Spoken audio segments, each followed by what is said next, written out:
सांख्य एवं योग दर्शन पुस्तक पंडित श्री राम शर्मा आचार्य एवं माता भगवती देवी शर्मा द्वारा लिखित। ऑडियो 20। प्राणायाम का द्वितीय फल इस सूत्र में विवेचित किया जा रहा है। 104। धारणा सु च योग्यता मनसः। सूत्रार्थ च और भी धारणा सु समस्त धारणाओं में मनसः मन की योग्यता होती है। व्याख्या। साधक में प्राणायाम के दीर्घकालीन नियमित अभ्यास द्वारा ही मन में धारणा की योग्यता आ जाती है, अर्थात उसे चाहे जिस देश क्षेत्र में सहज ही स्थिर किया जा सकता है। प्राणायाम में सतत आध्यात्मिक देश की भावना अनुभव करनी पड़ती है। इस प्रकार से करते रहने से चित्त को उन देशों क्षेत्रों में प्रतिष्ठित करने की योग्यता प्राप्त हो जाती है। प्रच्छदन विधारणाभ्यम व प्राणस्य समाधिपाद 1/34 सूत्र द्वारा भी यह जानकारी मिलती है, अर्थात प्राण के प्रच्छदन विधारण द्वारा स्थित सिद्ध होती है। स्थिति का अर्थ है कि धारणा अर्थात अभिष्ट विषय में चित्त को प्रतिष्ठित करना। 105। सविषया संप्रयोगे चित्त स्वरूपानुकार इवेन इंद्रियाणाम प्रत्याहार। सूत्रार्थ स्विषया संप्रयोगे अपने विषयों के संबंध से रहित होने पर इंद्रियों का चित्त स्वरूपानुकार इव जो चित्त के स्वरूप में तदाकार सा हो जाता है वह प्रत्याहार है।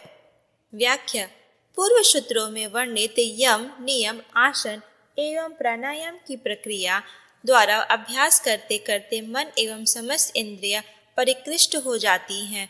तत्पश्चात इंद्रियों की बाह्य वृत्ति को सब ओर से हटाकर एकत्रित करने, मन में लय करने के अभ्यास को प्रत्याहार कहा गया है। इंद्रियों का विषयों से अलग होना ही प्रत्याहार है। जिस समय साधक अपने साधना काल में इंद्रियों के विषयों का परित्याग कर देता है और चित्त को अपने इष्ट के एकाकार कर लगा देता है, तब उस समय जो चिंतन इंद्रियों के विषय की तरफ ना जाकर चित्त में समाहित हो जाता है, वही प्रत्याहार सिद्धि की पहचान है। यदि उस क्षण भी इंद्रियां पूर्वत अभ्यास से इसके समक्ष बाह्य विषयों का चित्र दिखाती रहे तो यह जानना चाहिए कि अभी प्रत्याहार सिद्ध नहीं हुआ है। जिस तरह से मनुष्य की छाया चलने पर चलने लगती है, रुकने पर रुक जाती है, वैसे ही इंद्रियां चित्त के अधीन रहकर कार्य करती है। यही प्रत्याहार के अभिमुख होना है। कंठ 1.3.13 में भी वाक् शब्द के उपलक्षित इंद्रियों को बाह्य विषयों के विमुख होकर मन में विलय करने की बात कहकर यही भाव प्रदर्शित किया गया है। इसी उपनिषद में अन्यत्र यह भी कहा गया है कि परमात्मा ने 106 ततः परमावश्यते इंद्रियाणाम। सूत्रार्थ ततः इस प्रत्याहार से इंद्रियाणम इंद्रियों की परम वश्यता वश में हो जाती है। व्याख्या। योगी साधक जब प्रत्याहार की सिद्धि प्राप्त कर लेता है तब समस्त इंद्रियां उसके वश में हो जाती हैं। वह चित्तेंद्रिय हो जाता है। इंद्रियों के स्वतंत्रता का सदैव के लिए अभाव हो जाता है और प्रत्याहार की सिद्धि के पश्चात इंद्रिय जित होने के लिए योगी को फिर अन्य किसी साधन की आवश्यकता नहीं रह जाती। यह तभी संभव है जब चित्त एकाग्र हो जाता है तथा चित्त के निरोध होने पर समस्त इंद्रियों का भी निरोध हो जाता है। यही इंद्रियों की परम वश्यता है। अथ विभूति पाद। प्रथम समाधि पाद में श्रेष्ठ साधकों जिनके संस्कार उत्तम हैं उनके लिए योग का स्वरूप प्रतिपादित किया गया है। द्वितीय साधन पाद में मध्यम स्तर के साधकों के लिए योगांगों के 5 बहिरंग साधनों यम नियम आसन प्राणायाम एवं प्रत्याहार का फल सहित विवेचन किया गया है। अब यहाँ तृतीय विभूति पाद में शेष योगांगों के 3 अंतरंग साधनों धारणा ध्यान एवं समाधि के उल्लेख किया जा रहा है। ये तीनों योगांग जब किसी ध्येय के स्मयक रूप में समाहित हो जाते हैं तब इन्हें संयम के नाम से जाना जाता है। योग की विभूतियों की प्रति हेतु संयम की आवश्यकता होती है। इसलिए अंतरंग साधनों का उल्लेख इस तृतीय विभूति पाद में ऋषि ने किया है। यहाँ सर्वप्रथम धारणा के स्वरूप का वर्णन किया जा रहा है। 107 देशबन्धस्य चित्तस्य धारणा। सूत्रार्थ चित्तस्य देशबंध शरीर के बाहर अथवा भीतर कहीं पर भी किसी एक देश क्षेत्र में चित्त को स्थिर करना ही धारणा कहलाता है। व्याख्या यहाँ सूत्र में देशबंध पद का अभिप्राय यह है कि चित्तवृत्ति को शरीर के अंदर किसी स्थान विशेष जैसे नाभि चक्र, हृदय कमल, नासिका के अग्रभाग, दोनों नेत्रों के मध्य भ्रिकुटी एवं जिह्वा के अग्र अथवा आकाश, सूर्य, चंद्रमा आदि देवता या किसी मूर्ति एवं शरीर के बाहर के अन्य पदार्थों से किसी एक में अन्य सभी तरह के विषयों विकारों से विरक्त हो एक ही ध्येय विषय पर चित्त की वृत्ति को स्थिर केंद्रित करने का नाम ही धारणा है। यम, नियम, आसन, प्राणायाम एवं प्रत्याहार के द्वारा चित्त वृत्ति की चंचलता संयमित कर उसे शरीर के अंदर या बाहर के किन्हीं भी पदार्थों में इस तरह से आबद्ध कर देना चाहिए जिससे कि वृत्ति मात्र से उसी स्थान विशेष में एकाग्रता पूर्वक स्थित हो जाए, अन्यत्र कहीं ना जाए। यही धारणा है। अब इस सूत्र में ध्यान के स्वरूप का वर्णन करते हैं। 108 तत्र प्रत्यय एकतानंता ध्यानम। सूत्रार्थ तत्र जहाँ पर चित्त को केंद्रित किया जाए उसी में प्रत्यय एकतानंता वृत्ति चित्त वृत्ति का एक तार चलना, एकाग्र होना ही ध्यान कहलाता है।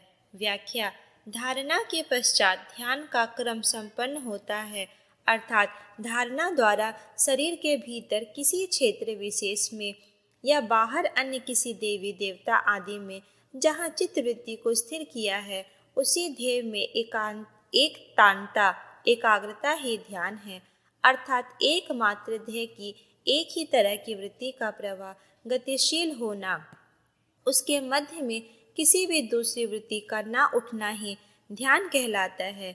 चित्तवृत्तियाँ अपने ध्येय में इस तरह से तल्लीन हो जाए जैसे भ्रमर कमल पुष्प में लीन होने पर सब कुछ भूल जाता है तथा सूर्यास्त में कमल का मुख बंद होने पर स्वयं भी उसी में बंद हो जाता है। ऐसी तल्लीनता का होना ही ध्यान कहलाता है। इस सूत्र में समाधि के स्वरूप का वर्णन किया गया है। 109 तदेवार्थ मात्र निर्भाषम स्वरूप पशून्यमिव समाधिय। अर्थात अर्थ मात्र निर्भाषम जब ध्यान में मात्र ध्येय लक्ष्य की ही प्रतीति होती है तथा स्वरूप शून्यमिव चित्त का निज स्वरूप शून्य सा हो जाता है, तब तदेव वही ध्यान ही समाधि हो जाता है। व्याख्या ध्यान का प्रमुख विषय ध्येय होता है। साधक को ध्येय अपने लक्ष्य का ही ध्यान करना चाहिए। यह ध्यान चित्त की वह वृत्ति है जिसके द्वारा विषय का ध्यान होता है। योगी जब ध्यान करता है तब उसे यही बोध होता है कि मैं ध्येय का ध्यान करता हूँ, अर्थात धात्री, ध्येय और ध्यान इन तीनों के अलग अलग भाव होते हैं, परंतु ध्यान करते करते जब धात्रीय चित्त ध्येय के आकार में परिणत हो जाता है तब उसे अपने निज स्वरूप का अभाव सा हो जाता है।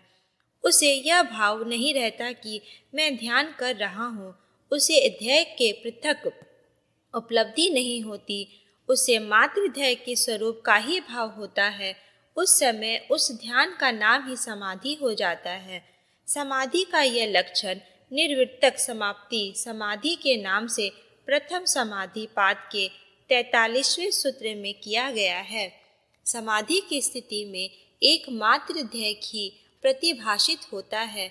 इसे ही संप्रज्ञात योग या सबीज समाधि के नाम से जाना जाता है। इसका कारण यह है कि इसमें संसार का बीज विषय ध्येयकार वृत्ति रूप में उपस्थित रहता है। जब ध्येय के आकार की वृत्ति भी न रहे तब उसे असंप्रज्ञात योग या निर्विष समाधि कहा जाता है। यहाँ इस सूत्र में उपयुक्त तीनों साधनों के सांकेतिक नाम संयम का वर्णन किया जा रहा है। 110 त्रयमेकत्र संयम। सूत्रार्थ एकत्र किसी एक ध्येय विषय में त्रयम तीनों का होना संयम कहलाता है। व्याख्या किसी एक ध्येय विषय में इन तीनों धारणा, ध्यान एवं समाधि के समुदाय को योग के मनीषियों ने संयम की संज्ञा दी है। संयम इसलिए कहा गया है कि इन तीनों के सिद्ध होने पर विभिन्न तरह की सिद्धियों का उल्लेख किया गया है। अतः इस ग्रंथ में यत्र तत्र किसी विषय के संयम करने को कहा जाए अथवा संयम का फल विवेचित किया जाए, उसे संयम के नाम से किसी एक ध्येय में उयुक्त तीनों का होना जानना चाहिए, क्योंकि समाधि के अंग धारणा एवं ध्यान दोनों ही है और समाधि अंगी है। अतः तीनों का समुदाय ही संयम कहा गया है। इस सूत्र में संयम की सिद्धि का फल कहा गया है। 111 त्रज्यात प्रज्ञा आलोकः।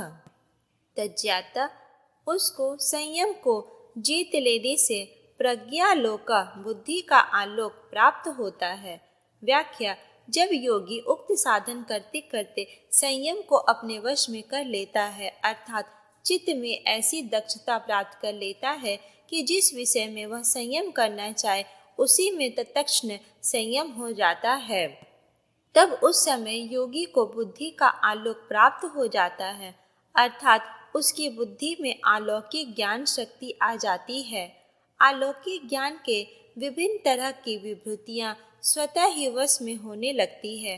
साधन के उत्तरार्ध में विवेक ख्याति कैवल्य की प्राप्ति होती है। इसी को प्रथम समाधिपाद के 47वें और 48वें सूत्र में ऋतंभरा प्रज्ञा के नाम से विवेचित किया गया है।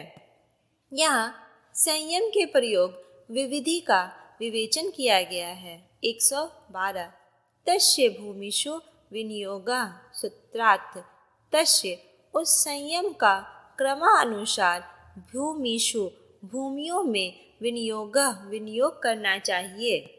व्याख्या योगी को उस संयम का क्रम पूर्वक चित्त भूमियों में विनियोग प्रयोग करते रहना लगाना चाहिए, अर्थात सर्वप्रथम स्थूल विषय भूमि में संयम करना चाहिए। जब वह वश में हो जाए तब सूक्ष्म वृत्ति वाली विषय भूमि में संयम करना चाहिए। इसी तरह जिस जिस क्षेत्र भूमि में संयम परिपक्व होता जाए उस भूमि में आगे प्रगति करते रहना चाहिए। ऐसे तो सतत प्रगति करते रहने से विवेक ज्ञान रूपी अभिष्ट लक्ष्य फल की प्राप्ति हो जाती है। प्राथमिक भूमि को वश में जय किए बिना उच्च भूमि में अवस्था में संयम करने से ज्ञान रूपी अभिष्ट लक्ष्य फल की प्राप्ति होना असंभव है। संयम ही चित्त को वश में करने का एवं आत्मोन्नति का प्रमुख कारण है। धारणा, ध्यान एवं समाधि ये तीनों ही संयम के अंग कहे गए हैं। चित्त के किसी स्थान विशेष में स्थित होने के कारण चित्त में देर तक स्थिर रहने को ध्यान कहा गया है, और जब चित्त को ध्याता एवं ध्येय का ज्ञान न रहे तब वही समाधि की अवस्था होती है। यहाँ सूत्र में विनियोग पद का अर्थ चित्त भूमियों में लगाना किया गया है। इस सूत्र में 3 अंतरंग साधनों धारणा, ध्यान एवं समाधि का उल्लेख किया गया है। 113 तयमंतरंग पूर्वेभ्य। सूत्रार्थ पूर्वेभ्य पूर्व में कहे हुए 5 योगांगों की अपेक्षा त्रयम ये तीनों धारणा, ध्यान, समाधि अंतरंगम अंतरंग साधना है। व्याख्या इसके पूर्व द्वितीय साधन पाद में वर्णित जो योग के यम, नियम, आसन, प्राणायाम एवं प्रत्याहार ये 5 अंग कहे गए हैं, ये पांचों बहिरंग साधन है। वस्तुतः ये पांचों अंग चित्त को वे स्वच्छ विकार रहित बनाकर संप्रज्ञात समाधि योग की स्थिति निर्मित करते हैं, किंतु इन अंगों की अपेक्षा उपयुक्त धारणा, ध्यान एवं समाधि ये तीनों अंतरंग साधन हैं। ये तीनों साधन संप्रज्ञात समाधि के ही अंग है, अर्थात संप्रज्ञात समाधि की स्थिति एवं संयम की स्थिति समान होने से इन तीनों साधनों का योग सिद्धि के साथ अत्यंत निकट का संबंध है। फिर भी निर्बीज समाधि में धारणा, ध्यान एवं समाधि को बहिरंग साधन कहा गया है।